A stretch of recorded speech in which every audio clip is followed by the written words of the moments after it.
오늘은 그 종말론적 신앙에 관한 이제 마지막 설교가 되겠고요. 다음 주에서부터는 주보의 제목이 좀 나갔습니다. 보혈에 관한 설교로 이렇게 한 몇 번 또 하려고 합니다. 많이 기도해 주시면 감사드리겠습니다. 2000년 전 초대교회 성도들에게는 인사말이 하나가 있었습니다. 그게 뭐냐면 마라나타입니다.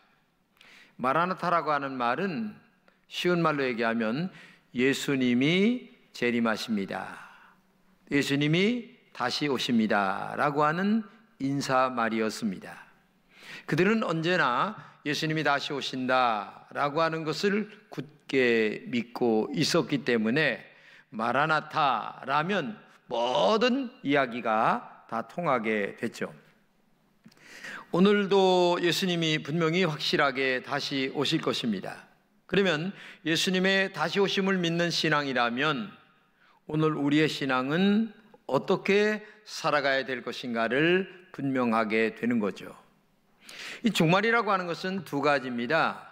하나는 개인적 종말입니다. 개인적 종말이라고 하는 말은 여러분과 저는 언젠가 꼭 죽는다는 것을 결코 잊어서는 안 된다는 거죠. 성경에 보게 되면 사람이 한 번 죽는 것은 정한 것이요, 하나님이 딱 정했기 때문에 안 죽을 사람은 없다는 얘기입니다.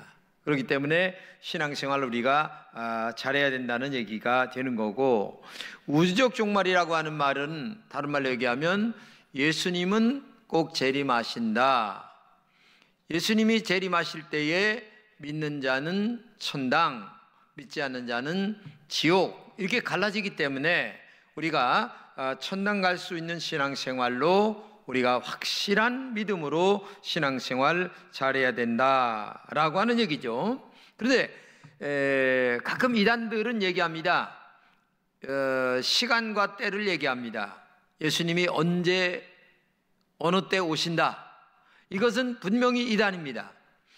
예수님이 오실 시간과 때는 하나님밖에 모릅니다. 그렇기 때문에 언제 어느 때 이렇게 예수님이 오신다라고 하는 것을 정하는 사람들이 있다면 그것은 잘못된 신앙관을 갖고 있는 사람이다. 여하튼 중요한 것은 예수님이 다시 오시기 때문에 여러분과 제가 예수님 맞을 신앙 준비를 철저하게 잘해야 된다, 이것을 꼭 알고 있어야 되는 거죠. 오늘 본문은 시작을 이렇게 얘기합니다. 만물의 마지막이 가까이 왔으니 라고 얘기합니다. 이 말씀은 예수님의 재림이 가까이 왔다, 그런 말입니다. 그렇기 때문에 어느 때보다도 우리는 신앙생활 잘해야 된다는 얘기죠. 잘해야 된다라고 하는 얘기의 기준은 하나입니다. 성경대로 하라. 그리고 다른 말로 얘기하면 믿음으로 살아라. 다른 말로 얘기하면 하나님 말씀대로 살아가라. 그게 잘하는 기준이에요. 신앙의 잘의 기준은, 잘이라는 기준은 성경이라는 것을 우리가 꼭 알아야 되겠습니다. 그러면 종말을 맞이하는 우리의 신앙을 본문은 세 가지로 말씀하고 있습니다. 첫째는 뭐냐? 기도해야 한다, 이렇게 말씀하고 있습니다. 마지막 계시로 가장 중요한 것이 기도를 하는 것입니다. 기도는 하나님과의 대화죠. 부부지간에도 대화가 끊어지면 문제가 심각해지는 것입니다. 형제간에도 대화가 끊어지면 사이가 멀어지죠. 신앙도 하나님과의 대화가 끊어지면 신앙이 겉돌기 시작합니다. 알맹이 없는 껍데기 신앙만 왔다 갔다 할 수밖에 없는 거죠. 오늘 본문 7절입니다. 만물의 마지막이 가까이 왔으니 그러므로 너희는 정신을 차리고 근신하여 기도하라. 말세에 특별히 기도 많이 하라는 말씀을 하고 있죠. 말세의 특징 중 하나가 뭐냐면 기도하지 않고 인간적으로 신앙생활을 많이 한다는 얘기입니다. 자기 상식과 경험으로 신앙생활을 한다는 얘기입니다. 그러면 안 되는 거죠. 신앙은 상식과 경험으로 하는 게 아니라 하나님의 말씀에 맞춰서 신앙생활하는 게 신앙생활 잘하는 것이다. 그러므로 우리가 기도하려면 성령님께서 우리의 기도를 분명히 도와주실 것을 저는 확실히 믿습니다. 누가복음 18장에 보게 되면 항상 기도하고 깨어서 있어라 라고 하면서 어느 혼자 된 여인에 대한 예를 들고 있습니다. 이 여인에게 어떤 아주 복잡한 문제가 있는데 법관에게 가서 얘기를 해도 안 들어줘요. 법관이 아주 나쁜 사람이기 때문에. 그런데 매일 찾아가는 거예요. 그냥 뭐 밤이나 낮이나 할 것 없이 매일 찾아가서 도와달라고 얘기하니까 하도 귀찮으니까 내가 들어줘야 되겠다라는 예를 들면서 너희들이 그렇게 기도하면 하나님께서 너의 기도를 분명히 들어줄 것이다, 이렇게 말씀하고 있는 거죠. 그러면서 인자가 올 때에 세상에서 믿음을 보겠느냐 말씀하세요. 뭐 어떤 믿음이냐? 기도하면 응답해 주시는 믿음을 갖고 정말 기도하는 사람을 찾을 수 있겠느냐? 정말 이 여인처럼 진짜 믿음을 보기가 힘들다는 얘기입니다. 말세에 기도는 하기는 하는데 쾌락에 빠지는 사람들이 많고, 그리고 베드로서의 만물이 마지막에 가까웠으니 깨어 기도하라고 권고하고 있다는 사실을 우리가 알아야 돼요. 그렇기 때문에 우리는 정신을 차리고 기도해야 된다는 얘기입니다. 정신 차리라고 하는 말은 기도에 집중하라, 그런 말이에요. 학생이 공부에 집중하지 아니하면 좋은 대학 못 들어갑니다. 사업하는 사람이 사업에 집중하지 아니하면 사업 잘 안 돌아갑니다. 운동선수가 운동에 집중하지 아니하면 금메달 못 거는 거예요, 목에. 그렇기 때문에 오늘도 여러분과 제가 신앙생활에 중요한 게 뭐냐면 기도에 집중해야 된다. 성경에 한나라는 여인이 얼마나 기도에 열중했는지 술 취한 여인처럼 기도에 집중했어요. 그러니까 제사장이 보니까 술 먹고 와서 교회 예배당에서 그냥 행패 부린단 말이죠. 그러니까 야, 너 왜 술 먹고 와서 예배당에서 행패 부리냐 얘기하니까 나는 아닙니다. 내가요 얼마나 한이 맺었으면 술 먹은 사람처럼 기도하는가를 아셔야 됩니다. 아, 그래? 내가 잘못 봤구나. 그래서 이 여인을 축복하고 하나님 앞에 귀한 아이를 갖는 축복을 얻는 여인이 됐다는 얘기가 성경의 이야기 아니겠습니까? 그렇기 때문에 정말 여러분과 제가 기도 많이 해야 된다. 루터는 우리에게 이런 말을 했어요. 너무 바쁘기 때문에 기도해야 된다. 그렇죠. 왜? 바쁜 일을 내가 다 할 수가 없어요. 하나님이 잘 도와주실 수 있도록 기도하라, 그 말입니다. 그렇기 때문에 열심히 기도해야 된다. 특별히 근신하여 기도하라 얘기합니다. 근신이라고 하는 말은 깨어있는 신앙으로 기도하라, 건전한 신앙으로 기도하라. 그리고 바리새인들처럼 위선적으로 기도하지 말고 정말 욕심적으로 기도하지 말고 순수한 기도를 하라, 그렇게 말씀하고 있는 것입니다. 하나님의 사람들은 세상에 사는 동안 영적 전투를 하고 있는 것입니다. 악한 영들과의 보이지 않는 영적 전투를 하고 있는 거예요. 에베소 6장 12절입니다. 우리의 씨름은 혈과 육에 대한 것이 아니요 정사와 권세와 이 어두움의 세상 주관자들과 하늘에 있는 악의 영들에게 대함이라. 네, 악의 영들이 우리에게 기도하지 못하도록, 믿음으로 살지 못하도록, 바르게 살지 못하도록 얼마나 우리를 유혹하는지 모른다는 얘기입니다. 그래서 이 기도 없이는 이 악한 영들과의 싸움에서 이길 수가 없기 때문에 너희들이 깨어서 기도해야 된다. 이게 마지막으로 살아가는, 즉 종말론적 시대에 살아가는 하나님의 백성들에게 권면하는 베드로 사도의 권면이라는 사실을 꼭 기억해야 됩니다. 왜? 악한 영들과 우리가 어떻게 싸워 이길 수가 있겠어요? 하나님의 능력으로 싸워 이길 수밖에 없는 거예요. 그렇기 때문에 기도하라. 모든 힘을 기울인 기도, 의무적인 기도가 아니란 얘기입니다. 새벽에 나와 하루에 1시간이라도 기도한다면 여러분들은 이 악한 영들과의 싸움에서 승리하게 될 줄로 믿습니다.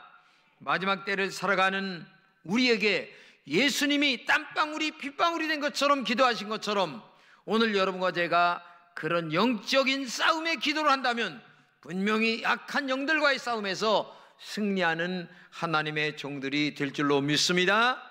기도하는 여러분 되시기를 진심으로 축복합니다. 두 번째는 사랑해야 한다고 말씀하십니다. 본문은 마지막 때의 신앙을 이렇게 갑니다. 8절입니다. 무엇보다도 뜨겁게 서로 사랑할지니 사랑은 허다한 죄를 덮느니라. 이 말세가 되면서 제일 중요한 게 뭐냐면 사랑이 식어진다고 하는 얘기입니다. 사랑은 하긴 합니다. 그런데 중요한 것은 자기 유익에 합당하냐 안 하냐를 먼저 따지게 된다는 얘기입니다. 예수님처럼 내가 희생하며 저 사람을 위하여 하겠다는 사랑은 찾아보기 어렵다는 얘기입니다. 지금은 사랑이 식어지는 말세입니다. 사랑받기만 좋아합니다. 사랑을 주려고 하지 않아요. 베드로 사도는 뜨겁게 사랑하라 얘기했는데 이 뜨겁게라고 하는 말은 열렬하게 사랑하라 그런 말이에요. 성경에 나오는 다윗과 요나단의 이야기가 나오죠. 남자들이었지만은 우정을 지키고 그 다음에 친구를 위하여 자기 목숨을 던지는 그런 뜨거운 사랑을 하는 것을 보게 되죠. 그렇기 때문에 오늘도 여러분과 제가 정말 진정한 사랑은 이렇게 희생적인 사랑, 그리고 죄를 들춰내는 사랑이 아니라 죄를 덮어주는 사랑을 얘기합니다. 오늘 본문 9절에 이렇게 얘기하며 서로 대접하기를 원망합시 하고, 이 원망한다고 하는 말은 인색하게 하지 말아라 그런 말이에요. 사랑을 하되 인색하게 하지 말아라 그런 말을 얘기하는 거죠. 대접받으려고 하지 말고 정말 주는 사랑을 하라 그런 말이에요. 근데 마지막 때를 살아가는 이 성도들에게는 인색하기가 그지없어요. 내가 먼저 대접하려고 하지 않고 사랑하려고 하지 않아요. 물질적인 대접보다는 인격적인 그 대접이 중요하죠. 인격적으로 사람을 존중히 여기는 사람. 그렇죠? 사람이 인격적으로 이렇게 그 대접받는 것이 얼마나 자존감이 높아집니까? 그런데 사람들은 인격적으로 대접을 하려고 하지 않아요. 그렇기 때문에 언제나 진정한 사랑은 나보다 저 사람을 더 낮게 여기는, 좋게 여기는 마음이 있어야 된다. 왜? 하나님이 우리를 그렇게 사랑하셨잖아요. 하나님이 만물의 찌꺼기만도 못한 우리를 위하여 십자가에 피 흘려 돌아가시고 우리 죄를 용서하시고 그렇게 사랑하신 하나님의 사랑을 우리가 조금 더 안다면 우리가 정말 이 땅에 천국을 건설하고 천국을 저 사람 마음속에 심을 수 있다고 하는 사실을 꼭 알아야 되겠습니다. 영국과 이 독일과 싸울 때 일입니다. 약 3,000명에 달하는 사람을 군함에 싣고 전쟁터에 나가게 되는데 그만 이 군함 하나가 폭격에 맞아가지고 파손이 돼서 사람들이 물에 빠져 다 죽게 됐습니다. 근데 어떤 신앙이 좋은 청년이 물속에 들어갔다가 솟아오르면서 나무 하나를 붙들면서 살게 됐습니다. 근데 작은 나무예요. 근데 어떤 사람이 조금 있다가 쏙 올라와가지고 그 나무를 또 붙드는 거예요. 둘이 붙들어오면 가라앉고 둘이 붙들면 가라앉고. 그러니까 야, 이거는 도저히 하나만 붙들고 살아야지 둘이 붙들면 안 되겠다. 근데 믿음이 좋은 이 청년이 나는 여기서 죽어도 천당 가니까 너 예수 모르지? 너 예수님 믿고 천당 가라 하면서 내가 먼저 죽을 테니까 그러면 안 되지. 네가 먼저 이걸 잡았는데 네가 살아야지. 아니야, 나는 지금 죽으면 천당 갈 수 있어. 너는 꼭 예수님을 마음에 영접하고 천당 가야 돼. 그리고 내가 런던의 어느 모 교회에 가면 우리 아버지가 있는데 그 교회 가서 내가 이렇게 죽었다. 그리고 마지막으로 모든 교인들에게 사랑하라 라고 하는 얘기를 너 꼭 살아 돌아가서 얘기하라 하고서 이걸 놓고서 꼴깍하고 죽었어요. 이 믿지 않은 청년은 바다 한 가운데서 십자가의 복음을 받아들이고 진짜 십자가의 사랑이 뭔가를 알게 된 거예요. 그래서 런던에 겨우 살아 돌아가서 그 교회 찾아가니까 목사님을 만나고 나니까 아버지도 만나고 목사님에게 이야기를 하니까 예배 시간에 그 사랑에 대한 간증을 하라고 얘기하니까 눈물바다가 된 거죠. 세상에 이런 믿음이 있는가? 바다 가운데서 믿지 않는 사람 때문에 자기가 놓고 먼저 죽어가는 이런 진짜 사랑이 있는가? 라고 알게 되면서 마지막 이 청년이 나에게 한 말이 있습니다. 성도님들 모두 사랑하라고 얘기했습니다. 울음바다가 터지면서 복잡한 교회가 사랑으로 하나가 되어서 정말 교회가 엄청나게 부흥하는 일이 있었다는 그런 진짜 일화가 있습니다. 여러분, 사랑은 허다한 죄를 덮는 겁니다. 사랑은 용서하는 것입니다. 사랑은 이해하는 것입니다. 사랑은 오래 참는 것입니다. 화딱지가 마음속에 엄청나게 나도 사랑은 내가 먼저 미안하다고 손을 내미는 겁니다. 그게 진짜 사랑 아니겠습니까? 그렇기 때문에 오늘도 여러분과 제가 서로 열심히 사랑하라고 하시는 이 말세에 진짜 필요한 사랑의 가치를 알고 여러분 서로 용납하고 사랑하는 마음들이 여러분들에게 있기를 진심으로 축복합니다. 세 번째는 봉사해야 한다고 말씀하십니다. 봉사는 다른 사람을 섬기는 것이죠. 본문 10절입니다. 각각 은사를 받은 대로 하나님의 여러 가지 은혜를 맡은 선한 청지기같이 서로 봉사하라. 이 봉사할 때에 하나님이 공급하시는 힘으로 하라 이렇게 얘기합니다. 그런데 이 공급한다고 하는 말은 하나님이 아낌없이 우리에게 주셨다라고 하는 마음으로 하라 그 말이에요. 건강? 여러분, 하나님이 주시기 때문에 건강한 거예요. 물질? 하나님이 나에게 그만큼 주셨기 때문에 내가 물질 소유한 거예요. 지혜? 하나님이 주셨기 때문에, 그러니까 하나님이 나에게 주셨기 때문에라고 하는 것을 달고 다른 사람들에게 봉사할 때에 자기 의의를 나타내지 않죠. 왜? 하나님의 은혜로 하는 거니까. 근데 우리는 하나님이 주셨다라고 하는 것을 마음에 갖지 않고 내가가 주인이 되어 뭐를 하니까 계속 자기 자랑만 나타내는 거예요. 자기 의의를 나타내는 거예요. 그렇기 때문에 봉사하면서도 자기 의의를 나타내고 자기를 자랑하니까 봉사하고서도 욕도 먹는 거예요. 거기서 면전에서는 말을 안 하죠. 그런데 뒤에 가서는 참 하면서 별소리 다 하게 되는 거예요. 그렇기 때문에 언제나 하나님이 아낌없이 주시는 것으로 하라. 여러분, 그게 한마디로 너 희생하며 하라 그 말이에요. 희생할 줄 알아야 하나님이 너에게 주셨기 때문에 너는 하나님의 것 가지고 희생하며 봉사하라 그 말이에요. 그런 마음으로 한다면 자기 의를 내세울 일이 없죠. 감사한 마음으로 하고 기쁜 마음으로 할 수 있는 거죠. 여러분, 우리나라 사람들이 미국에 가서 잘 사는 사람들 많습니다. 근데 미국에 가면 1세대, 예를 들어서 처음 간 사람들은 말을 못하기, 영어가 안 되기 때문에 허드렛 일만 해요. 청소하는 일, 세탁소, 그 다음에 가드너, 그러니까 말하자면 정원 이렇게 풀 베는 거, 그런 것만 하는 거예요. 근데 2세대는 아버지, 어머니가 그렇게 고생하면서 대학을 가르친단 말이죠.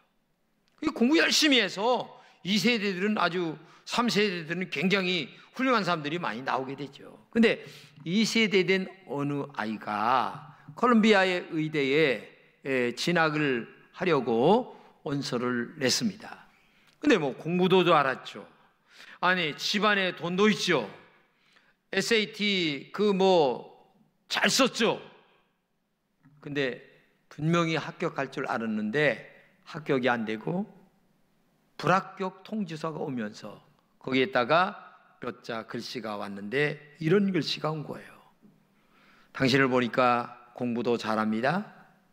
그 다음에 실력도 좋습니다. 그 다음에 등록금 낼 만한 자격도 됩니다. 여러 가지가 다 갖췄는데 한 가지가 부족합니다. 그게 뭐냐면 당신은 누구를 위하여 희생해 본 적이 없는 것 같습니다. 여기 아무리 봐도 당신이 희생했다고 하는 표시 글 한 절이 없습니다. 남을 위하여 헌혈해 본 적이 없습니다. 이렇게 자기를 희생해 본 적이 없는 당신이 어떻게 의사가 될 자격이 있겠습니까? 참 안타깝습니다. 그러면서 당신은 죄송하지만 합격을 취소합니다 라고 하는 글귀와 함께 합격 취소가 왔다는 거예요. 기가 막힌 얘기죠. 야, 우리나라 같으면 공무원 잘하면 무조건 합격되는 거죠. 등록금만 낼 수 있으면 또 합격되는 겁니다.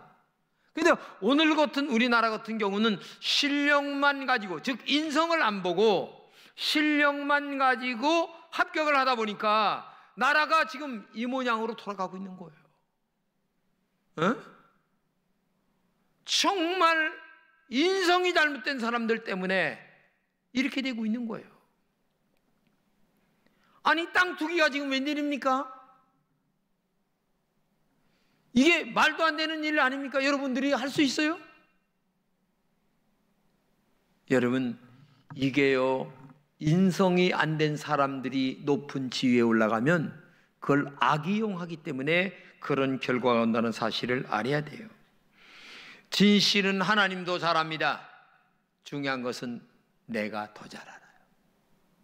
내가 진실한가 안 한가를, 내가 정말 하나님이 주시는 은혜로 내가 이 일을 공급해 주는 헌신과 봉사를 하고 있는지, 아니면 내 의의를 나타내려고 내가 지금 이거 하고 있는지 내가 더 잘 알아요.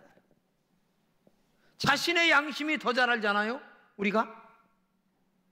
그렇기 때문에 우리가 하나님께서 주시는 은혜가 얼마나 큰가를 안다고 하는 말은, 너 겸손하게 살아가라, 믿음으로 살아가라, 봉사를 해도 너 자랑하려고 하지 말어. 정말 희생적이고 헌신적인 사랑을 하라. 그런 것들을 우리에게 말씀해 주고 있는 것입니다. 우리가 마지막 때를 최선을 다하여 믿음으로 살아갈 이유를 오늘 본문 11절에 이렇게 얘기합니다. 만일 누가 말하려면 하나님의 말씀을 하는 것 같이 하고, 누가 봉사하려면 하나님이 공급하시는 힘으로 하는 것 같이 하라. 이는 범사에 예수 그리스도로 말미암아 하나님이 영광을 받으시게 하려 함이니 그에게 영광과 권능이 세세에 무궁하도록 있느니라. 우리가 아멘. 봉사하고 기도하고 사랑하고 신앙생활하는 모든 내용의 알맹이 속에 제일 키워드가 하나가 있는데, 그게 뭐냐면 하나님께 영광을 돌리기 위해서 하라, 그렇게 얘기합니다. 그러기 위해서는 나에게 가진 재능이나 물질이나 모든 것들이 하나님의 은혜로 나에게 왔다라고 하는 것이 전제가 돼야만 하나님께 영광을 돌릴 수 있다는 거예요. 내가 잘나서, 내가 다 벌어서, 내가 이렇게 되면 결론적으로 누구를 나타내게 돼 있어요? 내가 나타나게 된다. 내가. 그러면 하나님의 영광을 내가 가로채는 거예요. 그러면 안 된다는 얘기예요. 그러니까 기본적으로 하나님께 영광을 돌리려는 마음으로 하라. 이 본문을 공동번역으로 번역을 하면 이런 말이에요. 봉사하는 사람은 하나님이 주시는 힘으로 하는 것처럼 하시기 바랍니다, 이런 말이에요. 쉬운 말로 번역을 하면. 그러니까 내가 능력이 있어 했다 할지라도 내 능력은 다 하나님께로부터 온 거야. 그렇기 때문에 나는 내가 해도 하나님의 은혜로 하는 거기 때문에 겸손해야 돼. 말 한마디를 해도 하나님의 은혜입니다. 내가 한 것이 없습니다. 하나님의 은혜로 말미암아 이렇게 된 겁니다. 이렇게 얘기가 돼야 모든 영광이 하나님께로 돌아가고 모든 사람들이 칭찬받을 만한 일이 되는데, 다 내가 이렇게 시작되면 그 봉사나 모든 것들이 허사가 된다, 그런 말이 되는 것입니다. 유명한 조각가 미켈란젤로가, 여러분 그 로마에 가면 캐톨릭의 그 성당, 베드로 성당 있잖아요. 거기 가면요 시스티나 성당이라고, 그게 크질 않아요. 제가 거기 한번 가본 적이 있는데 고가 이렇게 높아요. 우리 교회 마냥 이렇게 지금 높은데, 여러분 거기에 보게 되면은 그 미켈란젤로가 그림을 그려요. 근데 그림을 그리는데 거꾸로 얼마나 이게 힘들어요. 목을 이렇게 들고 하는데. 그런데 밑에서 친구가, 야 그거 뭐 잘 안 보인다, 야 대충 그냥 해. 그러니까 미켈란젤로가 이렇게 얘기합니다. 야 하나님이 보고 계시고, 그 다음에 내가 잘 알아. 저게 지금 천장에 있는 천지창조 제일 유명한 그림이잖아요. 저게 천장 한가운데 있는 그림이에요. 저 그림이 미켈란젤로가 그리면서 그렇게 그린 거예요. 친구가 밑에서 대충 그려. 그러니까 하나님이 아시고 내가 안다. 저 그림을 볼 때마다 저는 그 생각을 해요. 우리 집에 지금 저 그림이 하나가 딱 있어요. 벽에. 아, 그래. 매사를 저렇게 성실하게, 바르게, 최선을 다하여 하나님의 영광을 위하여 우리가 기도도, 사랑도, 아니면 봉사도 저런 마음으로 살다가 하나님 앞에 가야지 하는 마음이 우리에게 있어야 된다는 얘기죠. 모든 것은 하나님께 영광을 돌려야 된다는 얘기입니다. 그래서 우리가 기도해야 할 이유가 있고, 사랑해야 할 이유가 거기에 있고, 봉사해야 할 이유가 우리의 거기에 있는 겁니다. 내가 나의 모든 것으로 최선을 다하여 하나님께 영광을 받도록 한다면 하나님은 우리에게 모든 것을 축복으로 채워주시는 거예요. 이걸 여러분이 기억하시고, 이 종말론적인 마지막 신앙과는 하나님께 영광이라고 하는 그 차원 속에서 모든 것이 시작이 되어야 된다. 우리 금천의 모든 성도들에게 그런 믿음으로 여러분들의 기도, 여러분들의 사랑, 그리고 여러분들의 봉사가 이어지시기를 진심으로 축복합니다.